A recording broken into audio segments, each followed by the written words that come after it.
ഇഡ്ഡലിയും ദോശയൊക്കെ കൂടുതൽ കഴിക്കണമെങ്കിൽ ഇതേപോലെ ചട്നിപ്പൊടി ഉണ്ടാക്കാം. ഇച്ചിരി നല്ലെണ്ണ ഒഴിച്ചു കൊടുക്കാം, ഒരു കട്ടക്കായ ഇട്ട് കൊടുക്കാം. അത് നന്നായിട്ട് ഇങ്ങനെ മൊരിഞ്ഞ് വരുമ്പം അതങ്ങ് മാറ്റി വെച്ചിട്ട് ഒരു കപ്പ് ഉഴുന്നും അതുപോലെ തന്നെ ഒരു അര കപ്പ് തൂരപ്പരിപ്പും കൂടി ഇട്ട് കൊടുക്കാം. ഒരു ടീസ്പൂണോളം മുഴുവൻ കുരുമുളകും കൂടി ഇട്ടിട്ട് നന്നായിട്ട് മൂപ്പിക്കണം. ഒരു പിടി കറിവേപ്പിലയും കൂടി ഇട്ട് കൊടുക്കണേ. എന്നിട്ട് എരിവിന് ആവശ്യമുള്ള വറ്റൽമുളകും കൂടി ചേർത്ത് കൊടുക്കാം. പിന്നെ ഒരു ടേബിൾ സ്പൂൺ മുഴുവൻ മല്ലിയില്ലേ അതും ഒരു ടീസ്പൂണോളം എള്ളും കൂടി ചേർത്ത് കൊടുത്തിട്ട് നന്നായിട്ട് ഇങ്ങനെ മൂപ്പിച്ചെടുക്കണം കേട്ടോ. ഇതെല്ലാം കൂടി നന്നായിട്ട് മൊരിഞ്ഞ് മൂത്ത് വരണം. സിമ്മിലിട്ട് തന്നെ മൂപ്പിക്കണം, ഇട്ടിട്ട് അങ്ങോട്ടും ഇങ്ങോട്ടും ഒന്നും പോവില്ല.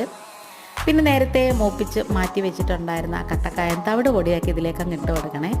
എന്നിട്ട് നന്നായിട്ട് ഇങ്ങനെ മൂത്ത് വരുമ്പം തണുക്കാനായിട്ട് മാറ്റി വെക്കണം. ഇനി ഒരു തുടം വെളുത്തുള്ളിയും കൂടി ഇട്ട് കൊടുക്കാം. എന്നിട്ട് നന്നായിട്ട് ഇങ്ങനെ പൊടിച്ചെടുക്കണം. ആവശ്യത്തിന് ഉപ്പും കൂടി ഇട്ട് കൊടുക്കണേ. അപ്പം നമ്മുടെ ചട്നി പൊടി ഇവിടെ റെഡി ആയിട്ടുണ്ട്. ഇനി പടപടാന്ന് ദോശയും ഇഡ്ഡലിയൊക്കെ കഴിച്ചോ. വീഡിയോ ഇഷ്ടപ്പെട്ടെങ്കിൽ സപ്പോർട്ട് ചെയ്യണം. താങ്ക്